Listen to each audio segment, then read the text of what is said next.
myself Ranjita. I am from Chikmagalur. First of all, thank you for Ramana sir and Rajshekar sir. ಇಂಗ್ಲೀಷಲ್ಲಿ ನಂಗೆ ಅಷ್ಟು comfortable ಅನಿಸ್ತಾ ಇಲ್ಲ, so ನಾನು ಕನ್ನಡದಲ್ಲೇ ಸ್ಟಾರ್ಟ್ ಮಾಡ್ತೀನಿ. ಯಾಕಂದರೆ ಕನ್ನಡದಲ್ಲಿ ಮಾತಾಡೋದ್ರಿಂದ ನಾನು ಒಳ್ಳೆ ಟಿಪ್ಸ್ನ ಕೊಡ್ಬೋದು ಅಂತ ಅಂದ್ಕೊಂಡಿದ್ದೀನಿ. ಸೊ ಅದಕ್ಕೋಸ್ಕರ ಫಸ್ಟ್ ಆಫ್ ಆಲ್ ನಾನು ಕೂಡ ಇದು ನಂದು 7th ಎಕ್ಸಾಮ್. ಹೇಳಬೇಕು ಅಂದರೆ ನಾನು 6th ಎಕ್ಸಾಮ್ನ ಮೊದಲೇ ಅಟೆಂಡ್ ಮಾಡಿದ್ದೀನಿ. ಅದು RRB ಇರ್ಬೋದು, NHPC ಇರ್ಬೋದು, ESIC ಇರ್ಬೋದು, ಮತ್ತು KPTCL ಇದೆ ಫಸ್ಟ್ ಟೈಮ್ ನಾನು ಅಟೆಂಡ್ ಮಾಡಿದ್ದು. ಆ್ಯಕ್ಚುಲಿ ನಾನು ಡಿಪ್ಲೊಮೊ 2017 ಪಾಸ್ಡ್ ಔಟು. ಅದಾದಮೇಲೆ ನಾನು ಟ್ರೈ ಮಾಡಿದೆ, ಬಟ್ ನಾನು ಜಾಯಿನ್ ಆಗೋಕ್ಕಾಗಿಲ್ಲ. ಹಾಗಾಗಿ ನಾನು ಪ್ರೈವೇಟ್ ಕಂಪನಿನ ಜಾಯಿನ್ ಆಗಿ 5 ಇಯರ್ಸ್ ನಾನು ಅಲ್ಲಿ ವರ್ಕ್ ಮಾಡಿದೆ. ಕೋವಿಡ್ ಟೈಮಲ್ಲಿ ನಾನು ಮನೆಗೆ ಬರಬೇಕಾಯಿತು. ಮನೆಗೆ ಬಂದು ಹಾಗೆ ಸುಮ್ಮನೆ ಡಿಸೆಂಬರಲ್ಲಿ ನಾನು ಬಂದಿತ್ತು. ನೋಟಿಫಿಕೇಷನ್ ಆವಾಗ ತಾನೇ ಬಿಟ್ಟಿದ್ರು. ಅಷ್ಟು ನಾನು ಎಕ್ಸಾಮ್ 6 ಡಿಪಾರ್ಟ್ಮೆಂಟ್ ಎಕ್ಸಾಮ್ ಬರ್ತಿದ್ರು ಕೂಡ ಪ್ರಿಪೇರ್ ಆಗೋಕ್ಕೆ ನನಗೆ ಟೈಮ್ ಸಿಗ್ತಾ ಇರಲಿಲ್ಲ, ಒಳ್ಳೆ ಟೀಚರ್ ಸಿಗ್ತಾ ಇರಲಿಲ್ಲ, ಕೋಚಿಂಗ್ ಸೆಂಟರ್ ಜಾಯಿನ್ ಆಗಬೇಕನ್ನೋ ಥಾಟೇ ಇರಲಿಲ್ಲ ನನಗೆ. ಬಟ್ ನಾನು ಯಾವಾಗ ಜಸ್ಟ್ ಹಾಗೆ ಯೂಟ್ಯೂಬಲ್ಲೇ ನಾನು ನೋಡಿದ್ದು ಇದು ಸಾಯಿ ಮೇಧ.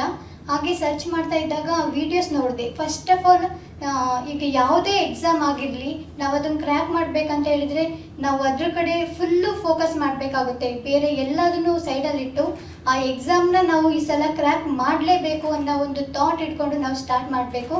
ಅದೇ ಥರ ನಾನು ಈ ಎಕ್ಸಾಮ್ನ ನಾನು ಪಾಸ್ ಮಾಡಲೇಬೇಕು, ಹೇಗಿದ್ರೂ ಪೋಸ್ಟ್ ಚೆನ್ನಾಗೇ ಇದೆ ವುಮೆನ್ಸ್ಗೆ, ಸೊ ನಾನು ಟ್ರೈ ಮಾಡಲೇಬೇಕು ಆಗೋದಾಗಲಿ ಅಂತ ಹೇಳ್ಬಿಟ್ಟು ಹಾಗೆ ಸರ್ಚ್ ಮಾಡುವಾಗ ನಾನು ಸಾಯಿ ಮೇಧ ಇದನ್ನು ನೋಡಿದೆ.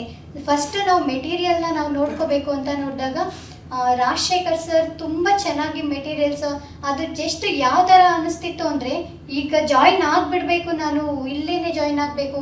ಈ ಜಸ್ಟ್ ಫ್ರೀ ವಿಡಿಯೋದಲ್ಲೇ ಇಷ್ಟು ಹಿಂಟ್ಸ್ ಇದೆ ಅಲ್ವಾ ನಮಗೆ, ಇನ್ನು ಅದ್ರ ಒಳಗಡೆ ಹೋದಾಗ ಇನ್ನು ಎಷ್ಟು ನಮಗೆ ಇನ್ಫಾರ್ಮೇಷನ್ ಸಿಗ್ಬೋದು ಅಂತ ಅವ್ರನ್ನ ಇಮಿಡಿಯೇಟಾಗಿ ಕಾಂಟ್ಯಾಕ್ಟ್ ಮಾಡಿ, ಇದು ಪ್ರಭಾಕರ್ ಸರ್ ಅವ್ರನ್ನ ಕಾಂಟ್ಯಾಕ್ಟ್ ಮಾಡಿಬಿಟ್ಟು ಜಾಯಿನ್ ಆದಮೇಲೆ ಆಲ್ರೆಡಿ 1 ಮಂತ್ ಆಗೋಗ್ಬಿಟ್ಟಿತ್ತು. ನಾನು ಫೆಬ್ಬಲ್ಲಿ ಜಾಯಿನ್ ಆಗಿದ್ದು. ರೆಕಾರ್ಡಿಂಗ್ ವೀಡಿಯೋಸ್ ಎಲ್ಲ ಸಿಗ್ತಾ ಇತ್ತು. ಎಷ್ಟು ಟೀಚರ್ಸ್ ಥರನೇ ಇಲ್ಲ, ಫ್ರೆಂಡ್ ಥರ ಟ್ರೀಟ್ ಮಾಡ್ತಾಯಿದ್ರು. ಯಾವುದೇ ಡೌಟ್ಸ್ ಇರಲಿ ಏನೇ ಇರಲಿ ಕಾಲ್ ಮಾಡಿ, ಮತ್ತು ಇದರಲ್ಲೆಲ್ಲ ವಾಟ್ಸಪ್ಪಲ್ಲೆಲ್ಲ ಏನೇ ಡೌಟ್ಸ್ ಇದ್ರೂ ಕ್ಲಿಯರ್ ಮಾಡ್ತಾಯಿದ್ರು. ಅದೇ ಥರ ಮತ್ತು ನಾವು ಯಾವ ಥರ ಸ್ಟಾರ್ಟ್ ಮಾಡಬೇಕಂದ್ರೆ ಈಗ ಎಕ್ಸಾಮ್ ಯಾವ ಥರ ಇದೆ, ಎಕ್ಸಾಮ್ ಡೇಟ್ ಅಂದಾಗ ಯಾವತ್ತೂ ಸ್ಟಾರ್ಟ್ ಮಾಡಬಾರ್ದು. ನಾವು ಯಾವಾಗಲೂ ಕೋಚಿಂಗ್ ನಾವು ತೊಗೊಂಡಿರಬೇಕು. ಎಕ್ಸಾಮ್ ಯಾವುದಾದ್ರೂ ಬರಲಿ, ಯಾವ ಡೇಟಿಗಾದರೂ ಬರಲಿ, ಈ ವರ್ಷ ಬರಲಿ ಇಲ್ಲ ಮುಂದಿನ ವರ್ಷ ಬರಲಿ, ನಾವು ಎಕ್ಸಾಮ್ ಇದ್ದಾಗ ಕೋಚಿಂಗ್ಗೆ ಜಾಯಿನ್ ಆಗಕ್ಕೆ ಹೋಗಬಾರ್ದು. ನಾವು ಮುಂಚೆನೇ 6 ಮಂತ್ ಜಾಯಿನ್ ಆಗಿಬಿಟ್ಟು, ಯಾಕಂದರೆ ಮಿನಿಮಮ್ ಅಂದ್ರೂ 4 ಮಂತ್ ಕೋಚಿಂಗ್ ಇದ್ದೇ ಇರುತ್ತೆ. ಸೊ ಆ ಟೈಮಲ್ಲಿ ನಾವು ನೋಟ್ಸ್ ಪ್ರಿಪೇರ್ ಮಾಡ್ಕೊಳ್ಳೋದು, ಟೆಸ್ಟ್ ವೀಕ್ಲಿ ಒನ್ಸ್ ಟೆಸ್ಟ್ ಇರುತ್ತೆ ಸಾಯಿ ಮೇಧದಲ್ಲಿ. ಸೊ ಅದಕ್ಕೆ ಪ್ರಿಪೇರ್ ಆಗೋದೇ ಆಗಿಬಿಡುತ್ತೆ. ನಾವು ಅದಕ್ಕೇ ಮುಂಚೆನೇ ಜಾಯಿನ್ ಆಗಿಬಿಟ್ಟು ಕ್ಲಾಸಸ್ ಎಲ್ಲ ನೀಟಾಗಿ ಒಂದು ಕ್ಲಾಸ್ ಕೂಡ ಮಿಸ್ ಮಾಡಬಾರ್ದು. ಎಲ್ಲ ಕ್ಲಾಸನ್ನು ಕೇಳಬೇಕು, ನೀಟಾಗಿ ನೋಟ್ಸ್ ಮಾಡ್ಕೋಬೇಕು. ನೋಟ್ಸ್ ಮಾಡ್ಕೊಳ್ತಾ ಜೊತೆಲಿ ಶಾರ್ಟ್ ನೋಟ್ ಮಾಡ್ಕೋಬೇಕು. ನಾವು ಸುಮ್ಮನೆ ಓದ್ತಾ ಹೋಗೋದ್ರಿಂದ ನಾವು ಈಗ ಎಕ್ಸಾಮ್ ಒಂದೇ ದಿನ, ಡಿಪ್ಲೊಮೋಲೆಲ್ಲ 6 ಸೆಮಿಸ್ಟರ್ ಇರುತ್ತೆ, ಒಂದೊಂದು ಸೆಮಿಸ್ಟರ್ಗೆ ಒಂದೊಂದು ಸಬ್ಜೆಕ್ಟಿಗೆ 2 ಡೇಸ್ ಟೈಮ್ ಕೊಟ್ಟಿರ್ತಾರೆ. ಇದು ಆ ಥರ ಅಲ್ಲ, 6 ಸೆಮಿಸ್ಟರ್ನು ಕೂಡ ನಾವು ಅಟ್ ಎ ಟೈಮ್ ಓದಬೇಕಾಗುತ್ತೆ. ನಮಗೆ ರಿವಿಷನ್ಗೆ 2 ಡೇಸ್ ಅಷ್ಟೇ ನಮಗೆ ಟೈಮ್ ಉಳಿಯೋ ಥರ ಬರುತ್ತೆ ಸಿಚುವೇಶನ್. ಸೊ ಹಾಗಾಗಿ ನಾವು ಮೊದಲೇ ಶಾರ್ಟ್ ನೋಟ್ ಮಾಡ್ಕೊಂಡಿಟ್ಕೋಬೇಕು. ಕ್ಲಾಸ್ನ ಚೆನ್ನಾಗಿ ಕೇಳ್ತಾ ಇರಬೇಕು. ಅದೇ ಥರ ಈ ಕ್ವೆಶನ್ ಪೇಪರ್ಸ್ 5 to 10 ಕ್ವೆಶನ್ ಪೇಪರ್ಸ್ನ ಕಲೆಕ್ಟ್ ಮಾಡಿಕೊಂಡು ನೀಟಾಗಿ ಅದನ್ನೆಲ್ಲ ರಿವಿಷನ್ ಮಾಡಬೇಕು.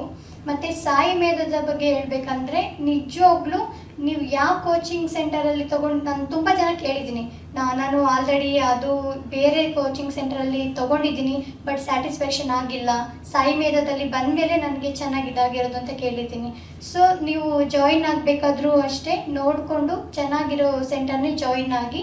ಸಾಯಿ ಮೇಧ ಹೇಳಬೇಕಂದ್ರೆ one of the best coaching centre ಅಂತಲೇ ಹೇಳ್ಬೋದು. ನಾನು ಇಲ್ಲಿ ನಿಂತ್ಕೊಂಡು ಇವಾಗ ಮಾತಾಡ್ತಾ ಇದ್ದೀನಿ, ನಮ್ಮ ತಂದೆ ತಾಯಿ ನಮ್ಮ ಊರಲ್ಲೆಲ್ಲ ಒಳ್ಳೆ ಹೆಸರು ತಗೊಳ್ತಿದ್ದಾರೆ ಅಂದರೆ ಅದಕ್ಕೆ ಕಾರಣ ಸಾಯಿ ಮೇಧನೇ. ಸೊ ನಾನು ತುಂಬ ಗ್ರೇಟ್ಫುಲ್ ಆಗಿದ್ದೀನಿ ಸರ್. ಮುಂದೆ ಕೂಡ ನಾನು ಯಾವತ್ತೂ ಸಾಯಿ ಮೇಧನ ಮರೆಯಲ್ಲ. ಹಾಗೆ ನನ್ನ ಫ್ರೆಂಡ್ಸ್, ನನ್ನ ರಿಲೇಟಿವ್ಸ್ ಯಾರಿದ್ದಾರೆ ಅವ್ರಿಗೆಲ್ರಿಗೂ ಸಾಯಿ ಮೇಧನೇ ಸಜೆಸ್ಟ್ ಮಾಡ್ತಾ ಇದ್ದೀನಿ, ಮುಂದೆ ಮಾಡ್ತೀನಿ ಕೂಡ. Thank you so much sir.